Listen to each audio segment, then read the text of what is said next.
नमस्कार दोस्तों, मैं पारुल चौहान आप सभी का स्वागत करती हूं आपके प्यारे से परिवार रोजगार के में। कैसे हैं आप सभी? अभिषेक, अनिल, सुधीर, उत्कर्ष, सोनू, राहुल, श्याम, सुंदर, अमरदीप, अनुराग, सौरभ, शिखा, सिंपी, करिश्मा, रामसेवक, शरद, मोनू, अमर, सौरभ, रीता, माही, वरुण, आर्यन, साधना, ऋषभ, सभी को मेरी तरफ से गुड इवनिंग, नमस्ते, राधे राधे, राम राम, सत श्री अकाल। प्यारे प्यारे बच्चों, कैसे हैं आप सभी? उम्मीद है कि आप बहुत अच्छे होंगे और आपका रिवीजन भी बहुत अच्छा चल रहा होगा। बेटा, जैसा कि आप जानते हैं, कल मैंने स्टार्ट किया था दिल्ली सल्तनत, और दिल्ली सल्तनत में आपको पढ़ा रही थी कुतुबुद्दीन ऐबक के बारे में। कुतुबुद्दीन ऐबक जिसके बारे में मैंने आपको बताया था कि जिसने गुलाम वंश को स्थापित किया था, और इसमें हम सबसे पहले गुलाम डायनेस्टी को ही पढ़ने वाले हैं। दिल्ली सल्तनत पर शासन करने वाले 5 वंश थे। ये 5 वंश बेटा जी मैंने कल आपको यहाँ पर डिफाइन किए थे कि किसका कार्यकाल कब से कब तक यहाँ पर रहा था। साथ साथ मैंने कुतुबुद्दीन ऐबक का भी कुछ इंट्रोडक्शन दिया था। साथ साथ मैंने बताया था कि गुलाम वंश को दास वंश, ममलूक वंश, इल्वरी वंश और आपका बलबनी वंश, ये सब इसके ही नाम है, या कई बार इसे शमसी वंश भी कहा जाता है। ये सब गुलाम वंश के ही नाम है। और मैंने ये भी बताया था कि गुलाम वंश में कुल 11 शासक हुए हैं। और बेटा जी आपको ये बता दूं कि इसमें आपका सीक्वेंस लगाने के लिए भी आ जाता है कि गुलाम वंश का कौन कौन कब शासक रहा। तो आपको ये बहुत अच्छे से चीजें ध्यान रखनी है, ठीक है। उसके बाद मैंने बताया था कि आपको इसकी जो राजधानी थी, मैंने आपको बताया था कि ऐबक की जो मुख्य राजधानी थी वो लाहौर थी, यानी मेन कैपिटल ऑफ ऐबक क्या थी बेटा जी? लाहौर। यानी इसने अपना सेंटर कब बनाया था? तो आप कहते हो कि मैम इसने अपना सेंटर जो बनाया था वो लाहौर को बनाया था, दिल्ली की जगह। दिल्ली भी इसकी राजधानी थी, लेकिन अगर हम आपसे बात करते हैं तो दिल्ली इसकी कैपिटल थी, लेकिन वो आपकी इसकी सैन्य राजधानी थी। यहाँ तक की चीजें मैंने आपको कल बताई थी। तो और कुतुबुद्दीन ऐबक का शासनकाल बताया था, गुलाम वंश का संस्थापक था, ये भी बताया था। इसकी सैन्य राजधानी बेटा जी क्या थी? आप कहोगे मैम इंद्रप्रस्थ, इसकी सैन्य राजधानी थी। यहाँ तक कल की क्लास में हमने आपको बताया था, है ना। और मैंने आपको बोला था कि दिल्ली सल्तनत और मुगल वंश, ये दो ऐसे चैप्टर्स हैं जो काफी बड़े हैं, जिनको मैं आपको पीडीएफ के थ्रू पढ़ाऊंगी, तभी आप इनको 4 से 5 क्लासेस में कंप्लीट कर पाएंगे। तो मैं हाथ से लेकर पढ़ाने लगी तो कम से कम 10 से 11 क्लास एक ही चीज में लग जाएगी, और मुझे लगता है कि उतना करने की जरूरत नहीं, क्योंकि क्या होता है ना कि टोटल हिंदी में भी नहीं लिख सकते और टोटल इंग्लिश में भी नहीं लिख सकते, और बाइलिंगुअल लिखने में समय लगता है। तो ये थोड़े बड़े चैप्टर्स हैं, तो आप यहाँ पे, और मैं आपको समझाऊंगी अच्छे से,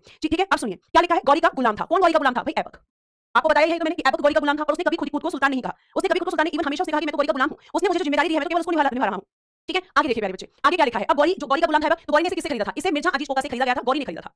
तो गौरी ने इसे किससे खरीदा था? एक व्यक्ति था मिर्जा अजीज कोका। मैंने आपको बताया था ना कि गुलामों के भी बाजार लगते थे, जो गुलाम लोग होते थे उनके भी बाजार लगते थे, ठीक है। तो उनके बाजार लगते थे, वहीं से इनको खरीदा जाता था। ये चीजें आपको ध्यान रखनी है प्यारे बच्चे। अगर हम बात करते हैं और आगे की तरफ बढ़ते हैं तो आप यहाँ पे ध्यान से देखेंगे, मोहम्मद गौरी ने ऐबक को 2 उपाधि यानी कि टाइटल्स दिए थे, और वो टाइटल्स कौन कौन से थे? तो हाँ, मिर्जा अजीज कोका के बेटों से खरीदा था, तो नाशिर बिल्कुल ठीक है, आपने बिल्कुल गलत नहीं बोला है। चलिए अब जब आप डीप में गई हैं तो मैं भी डीप में चली जाती हूँ, आपको बताती हूँ। एक्चुअली मिर्जा अजीज कोका जो है, अगर मैं बात करती हूँ तो जो आपका ऐबक था ये इसी के पास था, मिर्जा अजीज कोका के पास। लेकिन मिर्जा अजीज कोका की मृत्यु हो जाती है, ठीक है। मिर्जा अजीज कोका की मृत्यु हो जाती है, उसके जो 2 बेटे थे वो ऐबक को किसको बेच देते हैं? गौरी को। तो गौरी ने इसको खरीदा था। तो आप लिख सकते हो कि मिर्जा अजीज कोका के बेटों से खरीदा था, ठीक है। आप लिखना चाहो लिख सकते हो, बाकी इतना डीप नहीं आएगा, है ना। तो जहां से क्वेश्चन बनेगा, जहां पे डीप की जरूरत है बेटा मैं खुद ही बताऊंगी, लेकिन हाँ अगर कोई बच्चा क्वेश्चन पूछेगा तो मैं उसको स्किप भी नहीं करूंगी, ठीक है। तो आपको ध्यान रखना है कि ये आपका मिर्जा अजीज कोका के बेटों से खरीदा था, क्योंकि मिर्जा अजीज कोका की मृत्यु हो गई थी। इतनी बात समझ में आई? आगे चलते हैं प्यारे बच्चे। मोहम्मद गौरी ने ऐबक को 2 उपाधि दी थी, एक तो मलिक और एक सिपह सलार की। ये 2 टाइटल्स दिए गए थे किसके द्वारा? आप कहोगे कि मैम मोहम्मद गौरी के द्वारा ऐबक को। तो ये दोनों इसके टाइटल्स थे, ठीक है। मलिक और आपका सिपह सलार, ये दोनों चीजें इसके टाइटल्स क्या थे? मैम मलिक और सिपह सलार किसने दिए थे? मैम गौरी ने। गौरी ने इसे किससे खरीदा था? मिर्जा अजीज कोका के बेटों से मैम खरीदा था, ठीक है। आप देखो ध्यान से बेटा जी, ये इतना खास हो गया था गौरी का कि ऐबक गौरी का दामाद भी बना था, ये भी आपका इतिहास में कहा जाता है। लेकिन कुछ बच्चे ये पूछते हैं कि आपने तो बताया था कि नायका देवी ने गौरी के मोहम्मद गौरी से उनका युद्ध हो रहा था, कायदा का युद्ध जो आपने बताया है, उस युद्ध के दौरान गौरी की तलवार लग गई थी, तो आपने बताया कि वो नपुंसक हो गया था। तो बेटा जी ऐसा भी तो हो सकता है, बेटा जी ऐसा भी तो हो सकता है कि ये उसके पहले हो, बेटी मतलब पहले हो, है ना, युद्ध बाद में हुआ हो और बेटी पहले से हो गई हो। तो कहा जाता है कि ये गौरी का दामाद भी था, मतलब गौरी के साथ इसके 2 रिश्ते थे। एक रिश्ता इसका क्या था? गुलाम का, और दूसरा रिश्ता क्या था? मैम दामाद का, ठीक है। अब देखो जब गौरी ने इसको खरीदा तो ऐसा नहीं कि गौरी ने एकदम इस पे विश्वास कर लिया हो या एकदम इसको अपना खास बना लिया हो, ठीक है। माही बेटा क्या मतलब बन रहा है आपके क्वेश्चन का? सैन्य राजधानी कौन सी थी? सीधा लिखा हुआ या इंद्रप्रस्थ? बेटा बोर्ड की तरफ भी देख लेना है थोड़ा सा, ठीक है। आगे देखिए यहाँ पर गौरी ने इसे शुरुआत में अमीर ए आखूर का पद दिया। किसका पद दिया? अमीर ए आखूर, क्योंकि स्टार्टिंग में ही तो हम किसी पे भरोसा नहीं कर सकते, हम तो धीरे धीरे ही भरोसा कर पाते हैं, है ना। तो स्टार्टिंग में आपको बता दूं कि इसको क्या पोस्ट दी गई थी? अमीर ए आखूर का पद दिया गया था। अमीर ए आखूर किसको बोलते हैं? बेटा जी घोड़े अस्तबल का प्रमुख, इसको बोलते हैं अमीर ए आखूर। अब मैम घोड़े अस्तबल क्या होता है? बेटा जी जहां पर बहुत बड़ी संख्या में घोड़े रखे जाते हैं, जहां पे बहुत बड़ी संख्या में घोड़े एक साथ रहते हैं। और घोड़े क्यों रखे जाते थे? क्योंकि घोड़े पहले के समय सेना में काम आते थे, सेना के लिए घोड़ों का प्रयोग होता था, और घोड़ों का सेना में यूज होता था, इसलिए घोड़ों की बहुत ज्यादा अच्छे से उनका ध्यान रखा जाता था, ठीक है। बहुत अच्छे से उनकी केयर की जाती थी, उनके खाने पीने का ध्यान रखा जाता था, उन्हें ट्रेनिंग दी जाती थी। ये सब आपको ध्यान रखना है। कौन करता था? आप कहोगे कि मैम ये सब करने वाला जो होता था वो घोड़े अस्तबल का प्रमुख होता था। तो इसीलिए हम कह सकते हैं कि घोड़े अस्तबल के प्रमुख के पद पर इसको रखा गया था स्टार्टिंग में। कहां पर? तो आप कहोगे कि मैम घोड़े अस्तबल का प्रमुख स्टार्टिंग का पद था, लेकिन धीरे धीरे इसने अपने कार्यों से गौरी को इतना प्रभावित कर दिया कि गौरी का बहुत ही खास गुलाम बन गया, और गौरी ने इसे अपना दामाद भी बनवा लिया था, ठीक है। ये आपको ध्यान रखना है। आगे देखिए, अगर मैं आगे प्यारे बच्चे आपसे बात करती हूँ, यहाँ तक अगर कोई भी डाउट है तो प्लीज आप पूछ लीजिएगा, ठीक है। आगे देखिए, आगे प्यारे बच्चे अगर हम बात करते हैं तो यहाँ पे देखिएगा एक बात लिखी हुई है, और आपको बता दूं कि कई एग्जाम्स में ये क्वेश्चन पूछा गया है कि ऐबक की मृत्यु का कारण क्या था। ये किसकी मृत्यु की बात हो रही है? ऐबक की मृत्यु, ऐबक की मृत्यु, डेथ ऑफ ऐबक। तो ऐबक की जो मृत्यु हुई थी बेटा जी, वो आपको देखो ब्रैकेट में लिखा है चौगान खेलते समय लाहौर में हुई थी। कहां पर हुई थी? अब आप में से बहुत सारे बच्चे पूछेंगे मैम चौगान क्या होता है? आपने कभी पोलो का नाम सुना है? स्पोर्ट्स में पोलो, है ना। तो चौगान भी वैसा ही होता है। इसमें क्या होता है कि एक व्यक्ति जो प्लेयर होता है वो घोड़े के ऊपर बैठता है। बेटा अगर आप नहीं पढ़ोगे ना तो मैं आपको नहीं पढ़ा पाऊंगी। और ये उन बच्चों के लिए है, ये उन बच्चों के लिए जो लगातार केवल कमेंट्स कर रहे हैं, जिसमें example for Rinki, example for Saloni, example और भी बहुत सारे बच्चे हैं, लेकिन ये 2 ऐसे ऐसे हैं जो लगातार एक ही मैसेज कर रहे हैं। बेटा रिंकी आप मुझे ये बताओ कि आप मुझ पे गुस्सा करोगी तो क्या टाइम चेंज हो जाएगा? आपको क्या लगता है सब कुछ टीचर के हाथ में है? नहीं, सब कुछ टीचर के हाथ में नहीं है। आपको पढ़ाना टीचर के हाथ में, आपको समझाना टीचर के हाथ में है, आपका विश्वास लेना, आपके प्यार को जीतना टीचर के हाथ में है। लेकिन अगर आप सोचें कि मैनेजमेंट भी टीचर हैंडल करता है तो वो आप गलत सोचते हो किसी भी टीचर के बारे में, है ना। और मैं ये सिर्फ पता है आपको कमेंट्स क्यों लेती हूँ, आपके कुछ बच्चों के कई बार कमेंट्स मैं इनको एक तरीके से जो है अवॉइड भी कर सकती हूँ, लेकिन मैं चाहती हूँ कि आपके साथ गलत ना हो। आप एटलीस्ट अपने पैसों का जो आपने भले ही आप बहुत सारे बच्चों को क्या है छोटा सा अमाउंट दिया है, लेकिन ये छोटा सा अमाउंट आपको बहुत कुछ दिलवा सकता है, ठीक है। तो ये आपको समझाने के लिए था। इसके बाद मैं आपसे पूछूंगी, अब आपकी मर्जी है, ठीक है, कि आप इस बात को समझते हैं या नहीं, क्योंकि ये सारे कमेंट्स आप लास्ट में भी पूछ सकते हैं। बेटा मैंने पहले से ही बोल दिया है टाइम के लिए। अब आगे चलिए, ठीक है। तो इनकी मृत्यु कहाँ हुई? लाहौर में। पहले तो प्लेस याद रखेंगे, और उसके बाद बेटा जी चौगान खेलते समय, चौगान में क्या होता है कि जो प्लेयर होता है वो घोड़े के ऊपर बैठता है और उसके हाथ में एक स्टिक होती है, उस स्टिक से उसको बॉल को एक होल में डालना होता है, मतलब एक गड्ढे में डालना होता है, और घोड़े को दौड़ाते हुए। तो जब ये गेम खेल रहा था तो उससे घोड़े से किस तरह की मृत्यु हुई थी? चौगान खेल रहा था, किससे किया था? घोड़े से, क्योंकि मैम ये गेम घोड़े पर बैठकर ही खेला जाता है, ठीक है बेटा। आगे देखिए, ऐबक के अदर नाम क्या, मतलब अन्य नेम, मतलब अन्य नाम बोले गए हैं, है ना, अदर नेम्स। जैसे इसे कहा जाता था पीलबख्श। क्यों कहा जाता था मैम पीलबख्श? तो आप कहेंगे कि मैम हाथियों का दान करने वाला, जो हाथियों का दान करता था, ठीक है, हाथियों का दान इसने बहुत बड़ी संख्या में कहा था, इसलिए कहा गया कि ये पील बख्श था। फिर कहा गया कि भैया ये लाख बख्श भी था। क्यों मैम लाख बख्श क्यों कहा गया? इसलिए कहा गया बेटा जी क्योंकि ये लाखों का दान करता था, लेकिन कुछ इतिहासकार ये कहते हैं कि ये सबको दान नहीं देता था। ये सबको दान नहीं देता था, ये तो कुछ मतलब जो स्पेशली मुस्लिम लोगों को जो है दान देता था, इसने हिंदुओं को कभी दान नहीं दिया, लेकिन कुछ इतिहासकार इसको मना करते हैं। ठीक है, आगे देखिए, इसे हातिम सेकंड कहा जाता था। हातिम सेकंड एक राजा था और इसकी तुलना उससे कही गई है क्योंकि इसकी काफी आदतें हातिम से मिलती थी। और एक इसे कहा जाता था कुरान खां। इसमें सबसे इंपॉर्टेंट यही है, कुरान खां क्यों कहा जाता था बेटा? कहा जाता है कि इसको कुरान पूरी याद थी और ये बड़े बड़े सुरीले स्वर में कुरान को गाता था और इसीलिए इसे प्यारे बच्चे क्या कहते थे, इसलिए इसको यहाँ पर कुरान खां कहा जाता था। ठीक है बेटा, यहाँ तक की बात समझ में? एक एक शब्द का मतलब आपको मैं बता रही हूँ। आगे देखिए, अब देखो मैंने कल आपको एक चीज बताई थी बहुत अच्छे से। ऐबक ने कभी अपने नाम का कोई सिक्का नहीं चलाया। एक तो चीज, इसने कभी कोई कॉइन नहीं चलाया अपने नाम से। दूसरा, ना ही इसने खुतबा पढ़ाया। और बेटा जी ये भी लिखना, ना ही इसने कभी खुद को सुल्तान कहा। कभी खुद को सुल्तान कहा। इसने कभी खुद को सुल्तान भी नहीं कहा, अपने नाम का कोई सिक्का नहीं चलवाया और ना ही अपने नाम का खुतबा। खुतबा का क्या मतलब होता है बेटा जी? प्रशंसा पत्र। ठीक है, प्रशंसा पत्र। मैं क्यों नहीं करवाया इसने? क्योंकि ये तो खुद को गौरी का गुलाम मानता था, क्योंकि ये कभी खुद को सुल्तान मानता ही नहीं था। और खुतबा का मतलब होता है प्रशंसा पत्र पढ़वाना। जैसे बहुत सारे लोग होते हैं, जैसे आज के समय पे देखो, जैसे कोई स्कीम चलती है, हम कहते हैं किसने चलाई? आप कहोगे मोदी गवर्नमेंट ने। कोई डेवलपमेंट हो गया, किसने करवाया? मोदी गवर्नमेंट ने। तो ऐसे ही यहाँ पे अब गवर्नमेंट क्या करती है? अपनी प्रशंसा करती है कि भाई हमने देश में गरीबी को कम कर दिया है, बेरोजगारी को कम कर रहे हैं, महंगाई को कम कर रहे हैं, मतलब अपनी तारीफ मीडिया के थ्रू करवाती है। तो ऐसे ही पहले के समय शासक भी हुआ करते थे जो अपनी प्रशंसा खुद करवाते थे, लेकिन इसने कभी ऐसा नहीं किया। लेकिन इसने कभी भी ऐसा नहीं किया। ठीक है, इतनी बात आपको समझ में आ रही है? आगे चलिए, आगे हम चलते हैं। और आगे अगर हम बात करते हैं कि अगर मैं बात करती हूँ, जैसे थोड़ा सा मैं लिखना चाहूंगी और मैं लिखना चाहूंगी ऐबक के बारे में। ठीक है, थोड़ा सा लिखना चाहूंगी और वो ये लिखना चाहूंगी, ऐबक की मृत्यु, जैसे वहां पे डेट मेंशन नहीं है, तो ऐबक की मृत्यु बेटा जी 1210 में लाहौर में, 1210 में लाहौर में चौगान खेलते समय घोड़े से गिरने के कारण हुई थी। घोड़े से गिरने के कारण इसकी डेथ हो गई थी। ठीक है, ये आपको ध्यान रखना है। और बेटा जी ऐबक का जो मकबरा है, मकबरा को इंग्लिश में कहते हैं टॉम्ब, ये कहां पर है? तो ये भी बेटा जी आपका लाहौर में है। और इस मकबरे का जो निर्माण करवाया है वो कराने वाला है इल्तुतमिश। इल्तुतमिश कौन था ये भी आपको आगे पता चलेगा। अब आप कहोगे मकबरा क्या होता है? बेटा जी मकबरा एक ऐसी जगह होती थी जहां पर शासकों को उनके मरने के बाद उनकी डेड बॉडी को वहां पे गाड़ दिया जाता था और उसके ऊपर फिर डिजाइनिंग कर दी जाती थी, उसको कहते थे मकबरा। जैसे ताजमहल भी एक मकबरा ही है, एक टॉम्ब ही है, क्योंकि वहां पर मुमताज महल की डेड बॉडी है। ठीक है, आगे देखिए, ये मैंने डिटेल में लिख दिया है। कुछ बच्चे इसकी डिमांड कर रहे थे, आपकी किसी भी डिमांड को ऐसा नहीं कि मैं इग्नोर करूंगी या नेगलेक्ट करूंगी, है ना, लेकिन वो डिमांड ठीक होनी चाहिए या मेरे बस में होनी चाहिए। आगे देखिएगा, अब आगे लिखा है यहाँ पे ऐबक बख्तियार काकी का शिष्य था, यानी इसके गुरु कौन थे? बख्तियार काकी। और बख्तियार काकी किससे जुड़े हुए थे? सूफीवाद से। और बख्तियार काकी के गुरु कौन थे? मोइनुद्दीन चिश्ती। अब जल्दी से मुझे क्वेश्चन का आंसर दो, मोइनुद्दीन चिश्ती किसके समय भारत में आए थे? मोइनुद्दीन किसके साथ भारत में आए थे? ये मैंने कल आपको बताया था। तो इसके गुरु कौन है? बख्तियार काकी। और ये बख्तियार काकी को इतना मानता था कि इसने बख्तियार काकी के नाम पर, आपने इमारत का नाम सुना होगा कुतुब मीनार, उसका निर्माण कार्य इसने शुरू करवाया था, ये आप ध्यान रखेंगे। ठीक है, इतनी बात आपको समझ में आ रही है? बहुत बढ़िया। मैं मोहम्मद गौरी के साथ 1192 में, और इनकी दरगाह कहां पर है? अजमेर में, जिसे हम अजमेर शरीफ के नाम से जानते हैं। शाबाश बच्चों। और सूफी बात के जनक भारत में यही कहे जाते हैं। अब हम बात करेंगे ऐबक के निर्माण कार्य। अब हम बात करेंगे ऐबक के निर्माण कार्य। जैसे पहला है, इसने कुब्बत उल इस्लाम मस्जिद बनवाई थी। कहां पर? दिल्ली में। और ये उत्तर भारत की पहली मस्जिद थी। इसी बात पर मुझे कमेंट बॉक्स में बताइए, दक्षिण भारत की पहली मस्जिद या कहें कि भारत की पहली मस्जिद कौन सी थी? तो कुब्बत उल इस्लाम मस्जिद किसके द्वारा बनवाई गई थी? आप कहोगे कि मैम ऐबक के द्वारा बनवाई गई थी, ये दिल्ली के अंदर है और उत्तर भारत की पहली मस्जिद थी। इसने मैम बनवाया था 2.5 दिन का झोपड़ा। बहुत सारे बच्चे सोचते हैं कोई झोपड़ा है। जी नहीं बेटा, ये झोपड़ा नहीं है, बल्कि ये एक मस्जिद का नाम है। ये भी एक मस्जिद है और ये मस्जिद इसने कहां बनवाई थी? अजमेर में। तो अब इसको 2.5 दिन का क्यों कहते हैं? वेरी गुड मैम, चेरामन जुमा मस्जिद केरला के अंदर। बहुत बढ़िया, बहुत शाबाश, यही उम्मीदें हैं मुझे आपसे। आगे देखिए, अरे वाह, दिलशेर ने लिखा है मैं मोइनुद्दीन चिश्ती के गुरु थे हारूनी। बहुत बढ़िया बेटा।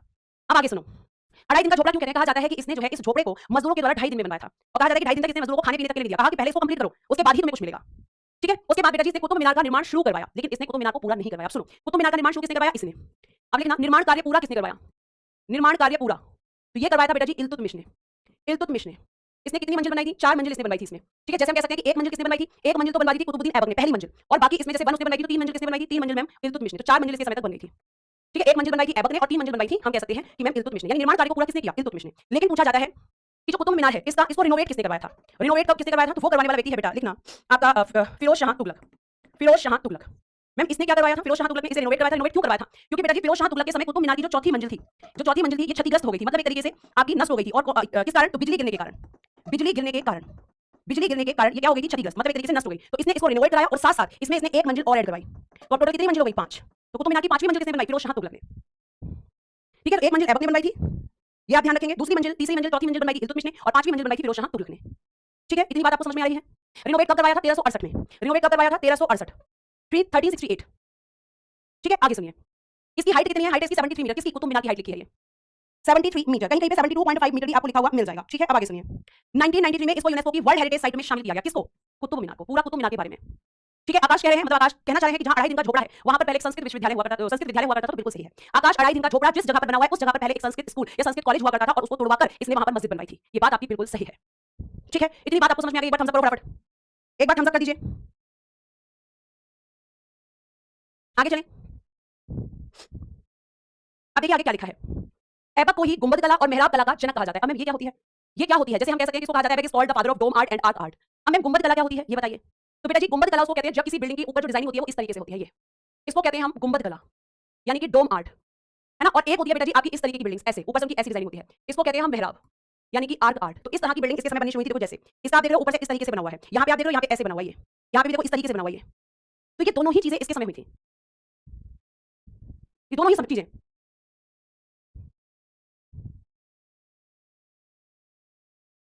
ठीक है, आगे आइए। ऐबक का दरबारी कवि हसन निजामी जिसने पुस्तक लिखी थी ताजुल मासिर, मैंने ताजुल मासिर के बारे में आपको कल पढ़ाया था। ताजुल मासिर के बारे में तब पढ़ाया था जब मैंने आपको बताया था पृथ्वीराज चौहान जी की मृत्यु के बारे में। ठीक है, जिसमें ताजुल मासिर ने कहा है कि पृथ्वीराज चौहान जी ने जो है एगोरी की अधीनता को स्वीकार किया था। ठीक है, आगे देखिए लिखा हुआ है ऐबक का मकबरा लाहौर में है और इसे इल्तुतमिश ने बनवाया है। ठीक है, अब आते हैं कि इस वंश में अगर मैं बात करूं आपसे, तो नेक्स्ट है आपका आराम शाह। बेटा इसके बारे में जरा सुनना। आराम शाह कहा जाता है कि इसका जो शासन था, शासन वो केवल 8 माह था, केवल 8 माह, ओनली 8 मंथ्स। तो इसीलिए कुछ इतिहासकार ये भी कहते हैं कि इसका शासनकाल जो है वो आपका 1210 से 1210 ही था, लेकिन कुछ इतिहासकार कहते हैं कि जी नहीं 1210 से 1211 है, क्योंकि इसके आपके प्रशासन के समय में जो है कंफ्यूजन है। तो जो इल्तुतमिश है उसका शासनकाल भी कई किताबों में आपको देखने के लिए मिलेगा 1210 से 1236 या कई जगह देखने को मिलेगा 1211 से 1236, और उसका कारण यही है। उसका कारण बेटा जी यही है, आप ये चीज बहुत अच्छे से ध्यान रखोगे। तो 8 महीने का इसका शासनकाल था आराम शाह का। और बेटा जब हम आराम शाह की बात करते हैं तो ये कौन था, तो माना जाता है कि ये ऐबक का बेटा था, ऐबक का बेटा। और इसकी जो हत्या कर दी थी इसको इल्तुतमिश ने हरा दिया था जूड़ के युद्ध में। एक जूड़ का युद्ध हुआ था किस किसके बीच, किस किसके बीच। काजल क्या गलत लिख दिया है बेटा,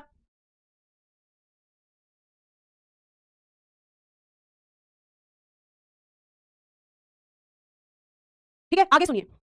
आराम शाह ने आराम ही किया, हर्ष कह रहे हैं हाँ। तो इसको जुड़ के युद्ध में किसने आया, इल्तुतमिश ने। और आपको पता है इल्तुतमिश कौन था, इल्तुतमिश ऐबक का गुलाम था और ऐबक का दामाद भी था। यानी जीजा ने अपने साले की छुट्टी कर दी, किस चीज के लिए, तो आप कहोगे कि मैम गद्दी के लिए, क्योंकि सारी कहानी तो गद्दी की है। अब बेटा जी अगर हम बात करते हैं तो जो आराम शाह है इसके बाद कौन आएगा, इल्तुतमिश। लेकिन कुछ बच्चे ऑब्जेक्शन करेंगे इसके शासनकाल को, क्योंकि कई किताबों में 1210 से 1236 भी लिखा हुआ है। मैं आपको पता है दोनों चीजें क्यों बताती हूँ, इसलिए बताती हूँ बेटा कि आपको दोनों चीजें पता चले।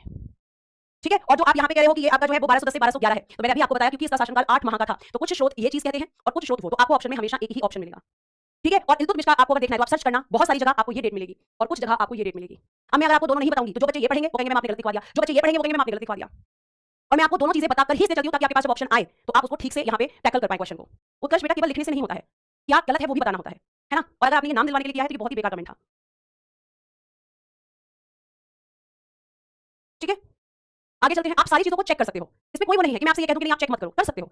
और रीजन आपको दिया मैंने कि क्यों इल्तुतमिश का समय कुछ इतिहासकार 1210 से मानते हैं, क्योंकि उसका शासनकाल केवल 8 महीने का था, इसलिए मानते हैं। तो आप ये भी बताओ, डिस्कस करो कि मैम ये चीज गलत है, हमने ये देखा था। ठीक है, तो मैंने आपको बताया, और अगर ये डेट मैंने लिखी है तो इसका मतलब मुझे डेट के बारे में पता है ना, तभी तो यहाँ पे लिखा है। दोनों कभी नहीं आएंगे, एक ही ऑप्शन आएगा हमेशा। और अगर मैं आपको बोलूं प्राथमिकता किसको देनी है, तो प्राथमिकता इसको देनी है। ये आपको प्रायोरिटी पे रखना है। इसमें क्या रखना है मैम, प्रायोरिटी पे इसमें इसको रखना है। अगर आपका यही क्वेश्चन है कि दोनों आ जाए तो तब आपको इसमें रखना है, लिख दिया है इसलिए मैंने। ठीक है, आगे देखिए। आगे अगर हम बात करते हैं तो बेटा इसे कहा जाता है गुलाम का गुलाम। क्यों कहा जाता है मैम, क्यों इसको गुलाम का गुलाम कहते हैं, क्योंकि देखो ध्यान से सुनो, जो आपका ऐबक था वो किसका गुलाम था, तो आप कहोगे कि मैम ऐबक गौरी का गुलाम था, और ये खुद ऐबक का गुलाम था, तो ऐबक खुद एक गुलाम था, इसलिए कहते हैं कि ये गुलाम का गुलाम था। इतनी बात आपको समझ में आ रही है, आगे देखिए। इसकी उपाधि थी अमीर उल उमरा, ये किसका टाइटल है, इल्तुतमिश का। ठीक है, उसके बाद कह रहे बच्चे इसको अगर हम बात करते हैं तो जिस समय इल्तुतमिश का शासनकाल था उस समय को इलबरी वंश कहते हैं। क्या कहते हैं, इलबरी वंश। ठीक है, क्योंकि ये इलबरी जाति से बिलोंग करता था, तो गुलाम वंश को इलबरी वंश भी कहते हैं। आगे देखिए, इसके पिता का नाम था बेटा जी इलम खां और इसकी कैपिटल थी दिल्ली। इसकी कैपिटल क्या है बेटा जी, दिल्ली, और ये इसकी मुख्य राजधानी है। मेन कैपिटल अब आपको मुझे बताना है कि ऐबक ने अपनी मेन कैपिटल कब बनाई थी, मेन कैपिटल किसको बनाया था ऐबक ने। तो आप कहोगे कि मैम अगर हम बात करते हैं तो आप ये चीज हमसे बता सकते हो कि इसकी राजधानी दिल्ली थी, और इसीलिए क्योंकि इसने दिल्ली को सेंटर बनाया था इसीलिए इल्तुतमिश को दिल्ली सल्तनत काल का वास्तविक संस्थापक कहा जाता है। रियल फाउंडर ऑफ दिल्ली सल्तनत कौन था, इल्तुतमिश। इल्तुतमिश था मैम। और इल्तुतमिश की अगर मैं बेटा आपसे बात करती हूं तो इल्तुतमिश जो है उसने ही दिल्ली को मुख्य राजधानी बनाया और दिल्ली सल्तनत को वास्तविक रूप से स्थापित किया। बच्चों ने कहा कि ऐबक ने लाहौर को बनाया था। ऐबक ने सेंटर दिल्ली को नहीं लाहौर को बनाया था, लेकिन इसने किसको बनाया, इसने तो मैम बनाया। अगर हम आपसे बात करते हैं कि वास्तविक संस्थापक इसलिए कहा जाता है क्योंकि इसने दिल्ली को कैपिटल, इसने मेन कैपिटल दिल्ली में एस्टैब्लिश की, और इसलिए इसे माना जाता है दिल्ली सल्तनत का वास्तविक संस्थापक। ठीक है, आगे देखिए। नेक्स्ट देखिए क्या लिखा है, इल्तुतमिश ने एकता प्रथा चलाई। एकता सिस्टम, अब मैम ये क्या होता है, एकता प्रणाली किसको कहते हैं, एकता सिस्टम किसको कहते हैं, ये बहुत ज्यादा क्वेश्चन पूछा जाता है कि एकता प्रथा किसने चलाई थी, इल्तुतमिश ने। बेटा ध्यान से सुनो, मान लो ये आपके राजा के सैनिक हैं ए बी सी और डी, या फिर मैं आपका एग्जांपल लेती हूँ कि अगर आपकी जॉब लग जाएगी कल, है ना, तो आपकी जॉब लगने के बाद में आप मुझे बताइए काम के बदले आप क्या लोगे, आप मैम हम सैलरी लेंगे। सैलरी तो चाहिए मैम, क्योंकि बिना सैलरी के तो काम नहीं कर सकते हैं। ठीक है, कैसे काम करेंगे बिना सैलरी के, तो यहाँ पे जो आपका इल्तुतमिश था उसने क्या कहा कि जो ये मेरे सैनिक हैं इनको मैं सैलरी नहीं दूंगा, मतलब सैलरी कैश में नहीं दूंगा, नकद में नहीं दूंगा, बल्कि मैं क्या करूंगा, मैं सैलरी के बदले इनको जमीन का टुकड़ा दूंगा, पीस ऑफ लैंड, जमीन का टुकड़ा दूंगा मैं इनको। क्यों दूंगा जमीन का टुकड़ा, ताकि इनकी फैमिली उस जमीन के टुकड़े पर क्या कर सके, खेती कर सके, वहां से अपना खर्चा निकाल सके और अपना जो है यहाँ पे सारा काम कर सके। मतलब उसको सैनिक का वेट नहीं करना पड़ेगा फैमिली को कि कब वो आएगा और कब अपने परिवार को पैसा देगा, उसके पास ये जमीन है उसकी फैमिली के पास। तो इसने कहा कि मैं सैलरी कैश में ना देकर मैं सैलरी किस रूप में दूंगा, पीस ऑफ लैंड, जमीन के टुकड़े के रूप में। तो ये किसने शुरू किया था, इल्तुतमिश ने। ठीक है, इतनी बात समझ आई, आगे देखिए। इसने तुर्क ए चहलगानी 40 सरदार का गठन किया। तुर्क ए चहलगानी बेटा जी अगर मैं बात करती हूँ तो यहाँ पे ध्यान से सुनो, वो क्या है मैम, तो बेटा जी इस तुर्क ए चहलगानी में 40 लोग थे और ये 40 लोग काफी पावरफुल थे, काफी शक्तिशाली थे, अपने अपने क्षेत्र में सरदार थे। तो इल्तुतमिश ने क्या किया, इन सबको बोला भाई सुनो, तुम्हें मुझसे दुश्मनी मानने की जरूरत नहीं है, क्योंकि मैं तो तुम्हारे साथ मिलकर शासन करना चाहता हूं। तो इल्तुतमिश ने इन्हें अपना क्लोज कर लिया और इन 40 सरदारों के साथ मिलकर गठबंधन बना लिया। इसे कहते हैं तुर्क ए चहलगानी। 40 सरदार इसने बनाए और ये 40 सरदार काफी शक्तिशाली थे। और इल्तुतमिश जानता था कि इनसे दुश्मनी करने का कोई फायदा नहीं है, बल्कि मैं इनके साथ मिलकर अगर अपनी चीजों को चलाऊंगा तो ज्यादा बेहतर रहेगा। और ये 40 सदर वास्तविक रूप में काफी शक्तिशाली थे। तो इल्तुतमिश ने क्या बनाया था? 40 सरदारों का समूह, जिसे तुर्क चहलगानी कहते हैं, जिसका अंत करेगा बलबन। बलबन भी गुलाम वंश का शासन है, ठीक है, लेकिन वो कब आएगा वो भी आपको बताऊंगी आगे। खलीफा से खिलत। अब बच्चा बोलेगा खिलत क्या होता है? और खलीफा में कहां के खलीफा की बात हो रही है? तो बेटा जी देखो, इसने क्या किया था 1229 में बगदाद के खलीफा से, बगदाद के खलीफा से, बगदाद के खलीफा से खिलत होता है बेटा जी वैधानिक स्वीकृति, यानी लीगल अप्रूवल, लीगल अप्रूवल ऐसा कह सकते हैं हम, लीगल अप्रूवल, वैधानिक स्वीकृति प्राप्त करने वाला पहला सुल्तान बना। इसने क्या किया था? बगदाद के खलीफा से सुल्तान की वैधानिक तरीके से इसने क्या ली थी? परमिशन ली थी। मैंने आपको बताया कि ऐबक तो कभी भी जो है उसने खुद को सुल्तान कहा ही नहीं था, उसने खुद को सुल्तान कहा ही नहीं था, उसने तो अपने आप को गुलाम, लेकिन इसने क्या किया? बगदाद के खलीफा से वैधानिक रूप से सुल्तान की उपाधि को प्राप्त किया था, यानी इसने खुद को सुल्तान कहा। हाँ प्रियंका, बिल्कुल बिल्कुल आप लिख सकते हो कि जो तुर्क चहलगानी है, ठीक है, इसे दल चालीसा भी कहा जाता है। बेटा दल चालीसा का हो या तुर्क चहलगानी का हो, एक ही बात है, क्योंकि 40 लोगों की बात है इसमें, ठीक है। इतनी बात आपको समझ में आ रही है? आगे है तो एक बार जल्दी से फटाफट एक बार रिस्पांस दो।